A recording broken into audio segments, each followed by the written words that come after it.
The Rise Today Inspirational podcast is brought to you by two relentless health warriors, Dr. Erica Harris, an empowered mindset health expert who is the passionate founder of RiseToday.com, and Megan Hubner, an entrepreneurial marketing strategist and founder of meganhubner.com. These two inspirational forces have truly thrived through adversity and are here to empower you to do the same. Together, they serve to open up the conversation about hardship and to move you to greatness through your adversities. Learn more at risetoday.com/podcast.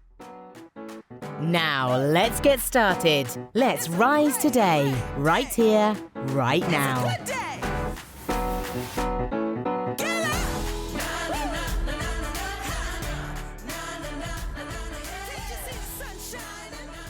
Good day, everyone, and welcome to the Rise Today Inspirational Podcast. We are so thrilled that you are joining us with us today. We are moving on to episode number 17, which I can't even believe. Erica, can you believe we're at 17 already? Gosh, I know, right? I still feel so green, but we're already at 17. We're rolling right along with this, and I've just loved it. The stories we've been propelling and the messages that we've been sharing, and the fact that it's just been so well received. I'm so honored to get to be doing this with you, Megan. Yes, I just love it. You know, last week when we spoke, we recorded episode number 16 with Maureen McGrath. Now, she talked about some deep issues. Let's be honest here. We talked about the sexless marriage. We talked about relationships. We went really deep. And I think that it was really well received by the audience. I loved her messaging.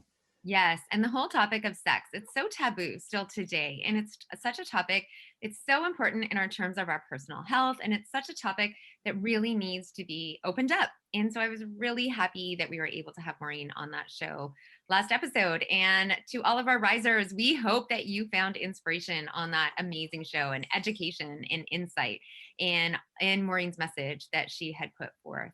So if you missed it, be sure to check it out. Yes, definitely. You can find it on any of the platforms, Apple Podcasts, SoundCloud, as well as Spotify.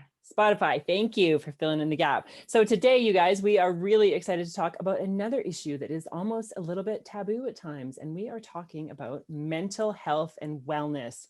This could not be a more impactful time to talk about this subject, especially as we move into month 10 of this crazy pandemic that we are all going through right now on a global scale. So welcome, Meg. We are thrilled to have you here. Hi. I'm thrilled to be here. Thank you so much. Where are you joining us from today? I live in Des Moines, Iowa. Awesome. Amazing. Well, welcome to the show. So Meg is a working professional. She is a lead healthcare content writer, and she is very passionate about sharing her message about creating an open space to talk about mental health and wellness and how it all interties together. Yes. That's great. Can you share with us a little bit about how your journey in this area started? My mental health journey? Well, I like to say I lost all my serotonin at age 12. When puberty hit, it's just that awkwardness and not knowing my identity and your body changing. It just sort of threw me for a loop. And I moved to a new school from Iowa. I lived in Iowa as a kid to Michigan when I was 13, going on 14.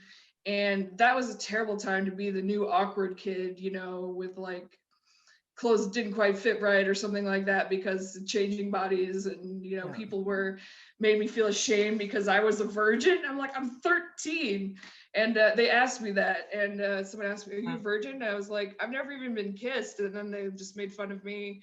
So I think my peers, not my family, were more like the pilot light for my lifetime of mental illness struggles. But there were signs, even when I was a kid watching home movies, that I would probably be mentally ill in the future. I have relatives in the past who were diagnosed with bipolar disorder. I think you bring up a couple really important points there. Is that the first thing you said that it actually started for you at age 12, looking back. And I think that that's something that we overlook or maybe don't have awareness of, that our young children, especially with things that we're going through right now, it can be prominent or in their scope already at such a young age. I think that's a really good point to bring up. I have a 13-year-old. So even some of these conversations that you're already starting to talk about, my parenting, radars are up listening to this. So I'm looking for all these signs that you're going to share with us. So please continue. I moved again when I was 16, going on 17, a few months before my 17th birthday, from Michigan to New York. And I remember people made fun of my accent. And I was like, I don't have an accent, you have an accent. Because, New Yorkers, they talk like they say golf and walkie-talkie and stuff like that. And I'm from the Midwest, and we have really flat A sounds. Like we say like cat or track or something like that, or pop instead of soda. So I got made fun of for the way I talked, the way I looked, the way I acted, my clothes, my hair, everything. I was told my hair looked like Cocker Spaniel ears. I just had a hell of a time. I mean, it wasn't all horrific. It was just a lot of bad memories come up when I think of my teenage years and pre-teenage years. And how did that make you feel then, Meg? I felt very repressed. I didn't want to be known as mentally ill, that's for sure. So I wasn't medicated until well into my 20s when because I was straight edge in high school. My older brothers were also straight edge, and my the middle brother, who's older than me, was like Ferris Bueller. Everyone loved him. The jocks, the dope heads, the dweebs, the sluts, everybody liked Patrick, my brother. So, but nobody liked Meg, his younger sister. I was always Pat's sister. And I was like, no, he's my brother. So it was just hard being compared to him. He wouldn't like me saying he was a popular kid, because popular kid implies that he was, dating cheerleaders, when really he was more of like a guy who would wear a kilt to school to make people laugh, or a cow costume with udders. And I was embarrassed, but like laughing, because and I just remember the first day of high school that I was in 9th grade, he was a senior. He said, if anyone bothers you, tell me who it is, I'll kick their ass. And that made me feel good. So, because he used to drive me to school when we were I was in 8th grade, he was in 11th grade, and then in 9th grade, and he was in 12th grade. What kind of warning signs, if Erica's mentioned she's a 13-year-old son, between the ages of 12 and 17, like you're mentioning, there's so many transitions going on. What kind of warning signs, looking back, would you have said a parent should be looking for right now? My mom used to ask me, who are your friends? Tell me the name of one friend. And I just froze, and I said, I didn't have any friends. And I had friends in Iowa, where I moved from, but I didn't feel connected to them anymore, because they were, pretty and blonde, and they had become the popular crowd, and I had become a loner. So that if your child is a loner and has no social life, be concerned. And it's like I said, I still struggle with a sense of I lost identity. I don't feel like I have a hometown. I came back to Des Moines 3 months ago. I grew up here from 1988 to 1999, and now I moved back in 2020, because all my family's in the Midwest. Like everybody is in Illinois, Iowa, or Wisconsin. So I was the last piece of the puzzle. And with COVID happening, I just gave us permission to work remotely from anywhere. So that was the silver lining, is I got to come back to Iowa. Being the new kid, I could imagine being hard enough, even moving within your community, let alone moving from state to state to state. And how did you find ways to integrate yourself, or were you able to do that at all? Well, I rode horses at the time. I was a competitive show jumper. So I did have that outlet. And I remember thinking, would I trade my life for someone else's, or would I kill myself? And I said, no, because I love my animals too much. Literally, that's what kept me going, was my horse and my cats and my fish. Wow. You can see I have a fish tank there. I have a fish tank there. I have 2 more fish tanks in the other room. So animals really are a great form of companionship. Yes. Yes. When you have no social life as a young child. So So you it got a sounds dog like too. you kind of created your own magic, right? You couldn't necessarily change that surrounding around yourself. So you kind of took that upon yourself to create your own magic. I really admire that.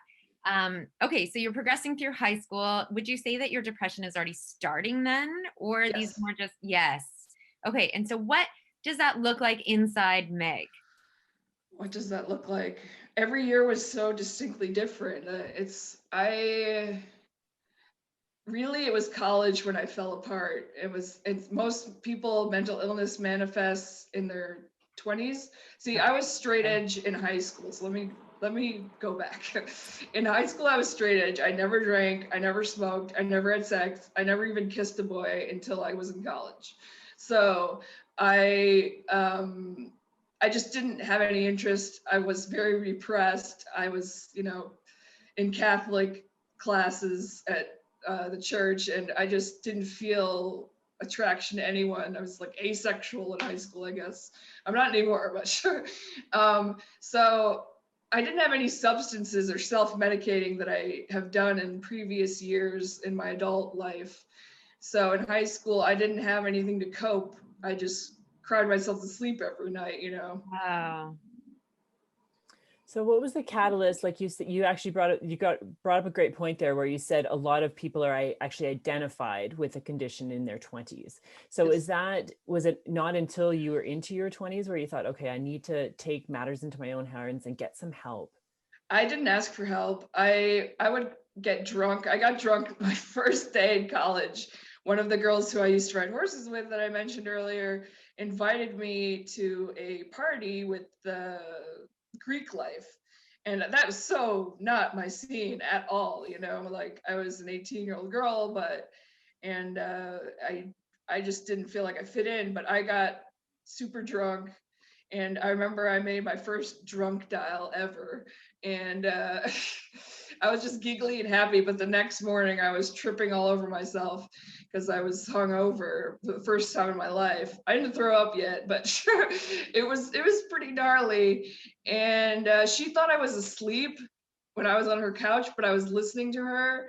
And she said, Meg's parents really didn't let her do anything. So that's why she's so she's wilding out in college, because she didn't get to do anything fun in high school. So I was Well, 18. it sounds to me too, like in my coaching sessions with my clients, we talk a lot about those emotional avoidance strategies and tools that we adopt almost without even knowing, right? Like some people shop too much, some people sleep too much, some people don't sleep enough, some people eat too much, some people don't eat enough, right? Some people drink too much, some people watch too much social media or too much television, right? Or too much gaming, right? These are all just different ways that strategies that we can use to kind of avoid those deeper emotions beneath us, right? And so you obviously had all of this built up from high school, right? That you were probably trying to push down, right? And not verse and not deal with and not own for a lot of reasons. And then you turn to alcohol as one of these emotional avoidance strategies. Would you say that that's true? I didn't really start getting a social crowd until my sophomore year, because I transferred from Michigan State.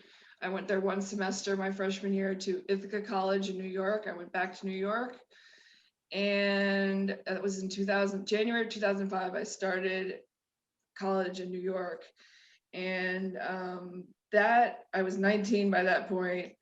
And I did start drinking when I went to parties, when I was invited, but I wasn't invited to all the parties, So sophomore and junior and senior year of college, I was drinking a lot, and I would sob hysterically, and I would tell my friends I wanted to kill myself and I wanted to die. And I started cutting myself too in college. So it was a really, really hard time, but I never said, I never went to a counselor and was like, I need help. I just was like sobbing hysterically every time I got drunk, because alcohol is a depressant. And you think it'll help you escape your problems, but it really magnifies them.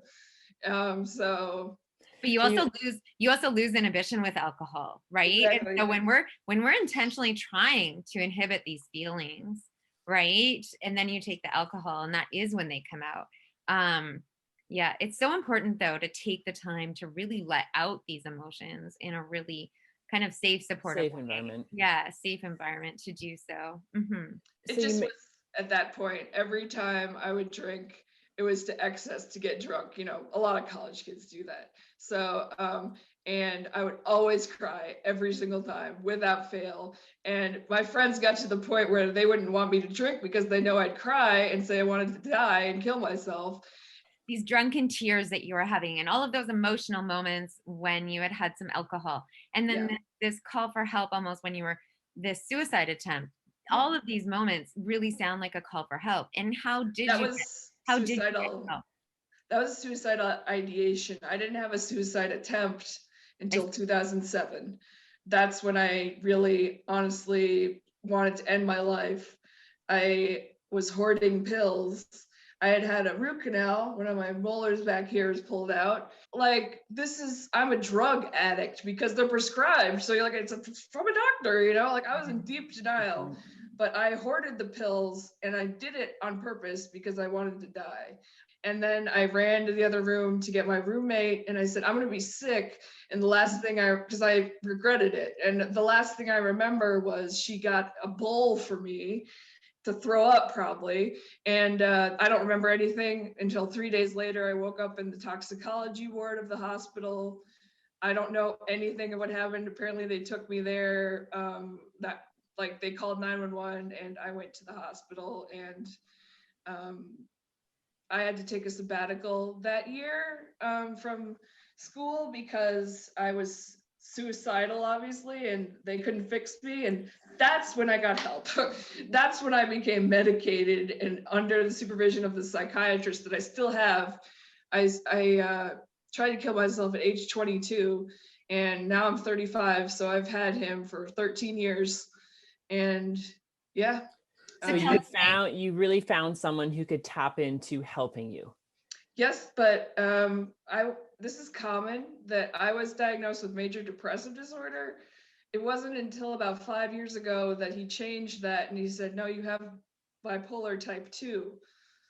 And really, I teeter between type 1 and 2 because I don't have full-blown manic episodes. I'm much more like, it's hard to tell when I'm hypomanic because I get more creative. I have racing thoughts, and people think like, wow, she really knows what she's talking about.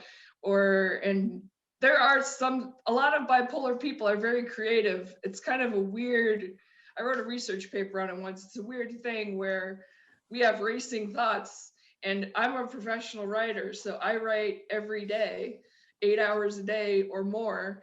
And so my racing thoughts, it kind of feeds it.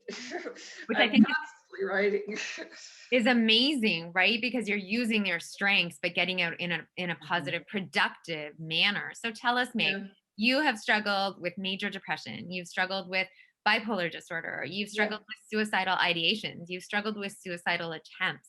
And how are you here with us today? Was it just the medications that really turned things around, or what tools did you really use, Meg? Tell our listeners, please, because high school is supposed to be fun. College and university supposed to be fun. So I hear that, right? And so how can we help our audience and our listeners who are also walking a similar path to what you have walked? What are some tools that we can share with them to turn their journeys around? Well, I really want to end stigma. Like, you don't judge someone who has cancer, a physical illness, but you do judge someone who has a mental illness. I would suggest to people who are in the thick of it to seek help. Don't spiral. There are people willing to help you. I still will there's text lines, so you don't even have to, like, some people don't like to talk on the phone. You can text a crisis hotline, or you can call the suicide prevention hotline, and it's free. So I would suggest seeking help, getting the free resources. If you're in college like I was, go to your medical center. Usually you have a set number that's free included in your tuition, and just seek help. There are free resources or included in your tuition if you're a college student, or if you're in high school, your guidance counselor. And there's peer-to-peer guidance too. And I didn't take advantage of that because I was so ashamed, and I thought something was deeply wrong with me. And it's not. I've learned much more how to love myself in my 30s. Now I'm 35 than I did in my 20s. My 20s were miserable, and I did a lot of self-medicating. The highs and the lows were just so extreme that I wanted some balance, and I tried desperately to hold on to a sense of normalcy, but I could never achieve it. So what I did to keep myself from drowning was I would keep myself so busy that I had to write 2-term research papers for the entire semester, 25 pages each. I wrote for the student newspaper. I was on the equestrian team. I was in the chorus. I sang for my friends' compositions, like their recitals. And literally I was like sleeping, getting no sleep and burning my candle at both ends just to stay busy. And that was productive, but it also was really bad work-life balance. But it sounds like some of the tools that were really productive for you were finding the sense of purpose, right? Yeah. In your creativity and in your writing, and staying busy in a productive way was helpful in that sense. Yeah. Maybe we went a little too far off the balance, but finding that perfect balance of staying busy in that productive manner sounds like that was very helpful. As did, I heard in your story, you were involved in the choir and on the equestrian team. So you got involved and you were engaged and you created a community for yourself, which is super, super important, on top of these great suggestions of getting help, either making that phone call or by texting. What are some of these lines that we can share with our listeners? If I feel like I want to relapse with self-injury, you can Google self-injury text hotline, and because I didn't want to call, and it's free. It's on Facebook. They respond immediately, and you can call the suicide prevention hotline. I don't know the number offhand, but literally just ask your Amazon Echo, I can't say her name or she'll talk to me, and you can just Google it, the suicide prevention hotline. It's really not scary. They're not going to judge you no matter what. They're going to just talk to you. If you have a therapist already or a psychiatrist, call them. Lean on the resources you have. Lean on professionals, and you can lean on your friends, but they're subjective. They're not as objective as a professional resource. So I would highly suggest getting professionals involved. Like, saying the words, "you need professional help," sounds so insulting, but it's true. You do. And it's not shameful to need professional help. I love that. It's so important. And it really is just creating this safe space, right? Yeah. Where we can be open and be vulnerable with the people that allow us to create that safe space. And so for our listeners, like, if you are listening and you are hearing and resonating with Meg and those feelings that she experienced of feeling, ashamed for her mental health crisis and ridiculed and scorned and bearing this big stigma that we don't talk about, reach out. The supports are in place, and you can hear how much it's helped Meg and really turn her entire life around.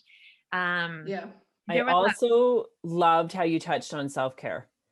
Loved it, because the self-care and the self-love that you need to give to yourself. And I think that was really, like you said, as you move into your 30s, that becomes a little bit more prominent for you and things. And I think that's so important for you guys as well. All the listeners and things, just really spend that time with yourself, learning to love the amazing person that you are. I still struggle with that, but I do think that it's important to practice self-care. Like, I have adult coloring books. I have my skincare, my hair, and my crystals, my cats, my fish, my plants, my family. I like to decorate. I've recently discovered I'm a pretty good cook. I made Thanksgiving dinner for myself and a couple people. Well Weird done. COVID lockdown. Yeah, thanks. I send you a picture. It's on So my Instagram. without At even Meg knowing it, Boberg. Meg is like really listing all of these things, right, that are so important. So she's talking about her own values, her own traits, her own skills, right, that she's used to get through adversity. She's talking about these things that make her happy, right? She's aware, she's conscious of these things. And so she is making this intent effort and this very purposeful effort to surround herself with these things that bring her happiness and joy no matter what, right? And that's so important to take this active role in our care and in our self-love, as we're all talking about here, because I think that's really important. How Meg was saying in her 20s, right, when she wasn't using these strategies of self-care and self-love, these other strategies, these emotional avoidance strategies that she had adopted of alcohol and perhaps drugs and other things weren't in a productive, positive environment. And so using these tools of self-love to really create change and move onwards and upwards seems very, very, very helpful. So thank you, Meg, for sharing that. Yes, thank you so much for sharing all of your information today, those tangible tools that people can take forth with them. Maybe what Meg finds joy in is not what you find joy in, but look, like Erica says, really deeply to find where your joy is and what your joy lays in. Meg is a professional. She is got a thriving career. She's, a lead content creator, like she mentioned. And so this illness that she is dealing with is not just, it's for everyone. It is for everyone. And so I love the fact, Meg, that you are open. I looked at your post on LinkedIn. You are bringing it to the professional world. You are opening up about removing the stigma and just being a real person. And I find so much value in that. So thank you for your strength in sharing your journey so others can get strength from you. I know, Meg, we are not here to discuss specific treatments that were really helpful for you on this journey, but I will open up and we're not here to propel those treatments necessarily, but I know personally that you have found value in these ketamine treatments. Can you tell us a little bit about that? And it hasn't gone mainstream yet, which is a shame, because it should be the first line treatment, because I've researched this, I've written about it, I've talked about it, that it can reverse suicidal ideation in 24 hours, whereas antidepressants they have a black box warning that they can make you more suicidal. You're monitored the whole time, and they check your vitals. You have a little thing on your finger to check your pulse, and you have the IV in your arm. And it's really good for people with PTSD, depression, even chronic pain. You start to think abstractly. It's really hard to describe unless you've done it.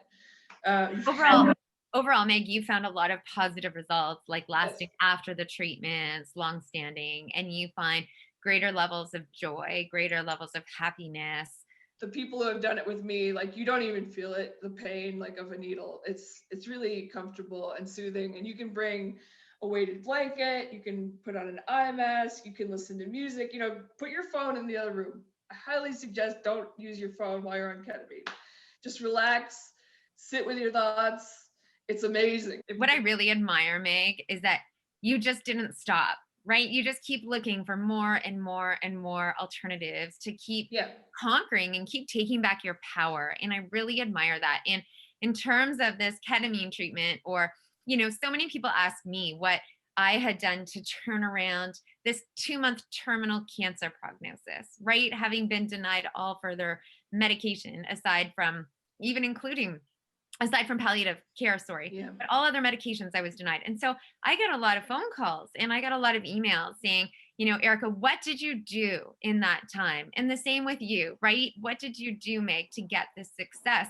And we are here to share tools that have been successful for others, and just to share their tools as to how they've stayed the course, right? But in no way, even when I'm approached, do I say to those reaching out to me that you should do this, right? I always encourage others to do what resonates with them, do their own research, chat with their own doctors, have these detailed conversations. So to our listeners, if you are inspired by Meg and her journey and her resilience and her pushing through all that she's done and conquered, consider all that she said in seeking help, right? In staying and keeping this sense of purpose, in getting involved, in getting engaged. And it's always this balance. It's not that Meg doesn't deal with these things anymore. It's not that I don't deal with health things that come my way, right? There's always this balance that we walk, but we have our tools to best navigate those days and to rise above and to survive and thrive through it all. So Meg, we're really honored